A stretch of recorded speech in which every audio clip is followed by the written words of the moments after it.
बिस्मिल्लाहिर्रहमानिर्रहीम नहमदुहु व नुसल्ली व नुसल्लिमु अला रसूलिहिल करीम अम्मा बाद। शरीयत मुतहरा में तहारत यानी पाकीज़गी को बहुत अहमियत है। हुज़ूर अक़दस सल्लल्लाहु तआला अलैहि व आलिहि वसल्लम का फरमान आलीशान है, इरशाद फरमाया कि अत्तुहूर शतरुल ईमान, पाकीज़गी निस्फ ईमान है। यही वजह है कि जब इंसान नापाकी की हालत में होता है तो अल्लाह जल्ल शानुहू की तरफ से हुक्म ये है कि पाकी हासिल की जाए। अगर वज़ू की ज़रूरत है तो वज़ू किया जाए, और अगर गुस्ल की ज़रूरत है, हाजत है, तो फिर गुस्ल किया जाए।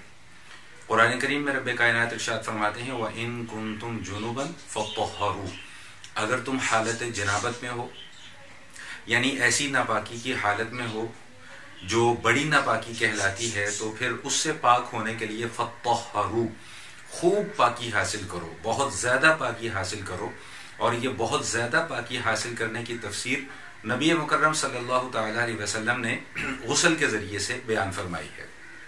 चुनाचे आज के इस मुख्तसर से क्लिप में मैं आपके सामने गुस्ल के मुतालिक चंद ज़रूरी मसाइल अर्ज़ करूँगा। सबसे पहली जो बात समझने की है वो ये कि गुस्ल हम पर कब फ़र्ज़ होता है, तो इसकी चंद सूरतें हैं, वो जहन नशीन फरमा लीजिए। सबसे पहली सूरत तो ये है कि मियाँ बीवी की आपस में मुजामात हो, क़ुर्बत का ताल्लुक़ हो, और क़ुर्बत का ताल्लुक़ इस हद तक हो कि मर्द की शर्मगाह औरत की शर्मगाह में दाखिल हो जाए, तो मर्द और औरत दोनों पर गुस्ल का करना वाजिब है, चाहे इंजाल हो या ना हो। दूसरी सूरत गुस्ल के फ़र्ज़ होने की ये है कि सोते हुए एहतलाम हो जाए। तो एहतलाम होने की सूरत में दो आगे इसकी शक्लें बन सकती हैं। या तो ये कि इंसान को एहतलाम हुआ, उसको ख्वाब तो याद है, लेकिन जब सुबह उठकर उसने देखा तो उसके कपड़ों पर किसी किस्म का कोई निशान नहीं है, तो इस सूरत में फुक़हा फरमाते हैं कि उस पर गुस्ल वाजिब नहीं है। लेकिन अगर इसके सूरत बरअक्स हो कि ख्वाब याद नहीं था लेकिन कपड़ों पर निशान देखा और यकीन था कि ये निशान मनी का निशान है, तो फिर गुस्ल वाजिब है। और तीसरी सूरत ये है कि ख्वाब भी याद हो और कपड़े के ऊपर निशान भी हो, तो इस सूरत में भी गुस्ल करना वाजिब है। इसके अलावा जो गुस्ल के वजूब की सूरतें हैं वो ये है कि ख़वातीन अपने मखसूस अय्याम से जब गुज़र जाएँ वो अय्याम, तो उनके ऊपर गुस्ल का करना वाजिब है। इसी तरह जब बच्चे की पैदाइश हो और बच्चे की पैदाइश के बाद जो ख़वातीन को उमूमन एक खून आता है जिसकी ज़्यादा से ज़्यादा मुद्दत 40 दिन तक है, तो जैसे ही वो खून आना बंद हो तो फिर खातून के ऊपर गुस्ल का करना वाजिब है। ये तो मुख्तसरन मैंने चंद वो सूरतें आपके सामने अर्ज़ कर दी कि जिससे इंसान के ऊपर गुस्ल वाजिब होता है। इसमें एक सूरत और भी है, वो ये कि इंसान के जिस्म से शर्मगाह से मनी का इखराज हो, और वो मनी का इखराज शहवत से हो। ये शर्त है इसमें कि वो मनी का इखराज शहवत से हो, तब उसके ऊपर गुस्ल का करना वाजिब होगा। बेहोशी की हालत में या और किसी वजह से अगर मनी खारिज हो गई लेकिन शहवत नहीं ली, तो उस सूरत में गुस्ल वाजिब नहीं है। दूसरा बड़ा अहम मसला जो समझने का है वो ये कि गुस्ल का मसनून तरीक़ा क्या है, यानी सुन्नत तरीक़ा क्या है कि जिसके ज़रिए से हम गुस्ल करके पाकी हासिल कर सकते हैं।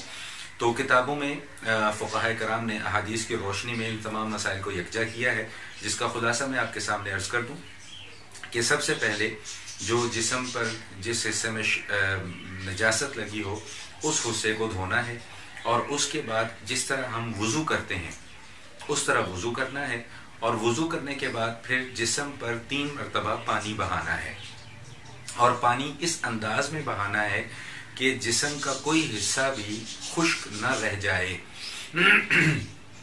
ये कम से कम 1 मरतबा जिस्म के ऊपर पानी बहाना ये फ़र्ज़ है, और 3 मरतबा पानी का बहाना सुन्नत है। इसी तरह जो दूसरा फ़र्ज़ है गुस्ल के अंदर वो है कुल्ली करना, और कुल्ली अच्छे तरीके से मुंह भर के करना। गरारा भी करना चाहिए, लेकिन गरारा करना मसनून है, ये फ़र्ज़ नहीं है। और अगर इंसान ने रोज़ा रखा हो तो रोज़े की हालत में फिर गरारा नहीं करना चाहिए, क्योंकि उसमें डर है कि कहीं हालत में पानी न चला जाए। और तीसरा फ़र्ज़ जो गुस्ल के अंदर है वो नाक का जो नरम हिस्सा है اس نرم حصے تک پانی پہنچانا اور ناک کو اچھے طریقے سے صاف کرنا کہ اندر کوئی گندگی وغیرہ باقی نہ لگی رہ جائے. تو یہ غسل کرنے کا مسنون طریقہ ہے.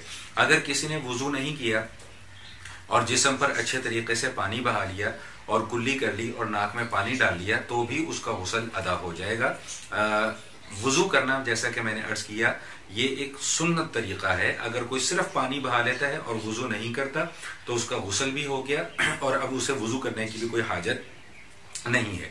یہاں پر ایک غلط فہمی ہے, اس کا بھی ازالہ بہت ضروری ہے کہ اکثر بات یہ سننے میں آتی ہے کہ غسل کے دوران کلمہ پڑھا جاتا ہے.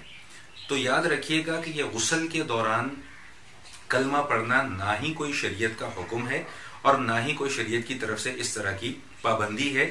یہ ایک خود ساختہ مسئلہ ہے.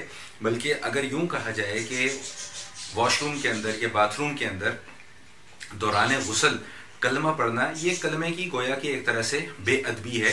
تو اس چیز سے ہمیں احتیاط کرنی چاہیے کہ انہی مسائل پر عمل کرنا چاہیے جو شریعت کے متعین اور بیان فرمودہ مسائل ہیں. ان مسائل میں خود سے اپنی طرف سے نہ کوئی چیز ایڈ کرنے کی اجازت ہے اور نہ ہی کوئی چیز باہر نکالنے کی اجازت ہے. تو یہ مختصراً چند مسائل میں نے غسل کے حوالے سے آپ کے سامنے عرض کر دیے. اللہ تعالی ہم سب کو عمل کی توفیق عطا فرمائے. والسلام علیکم ورحمۃ اللہ وبرکاتہ.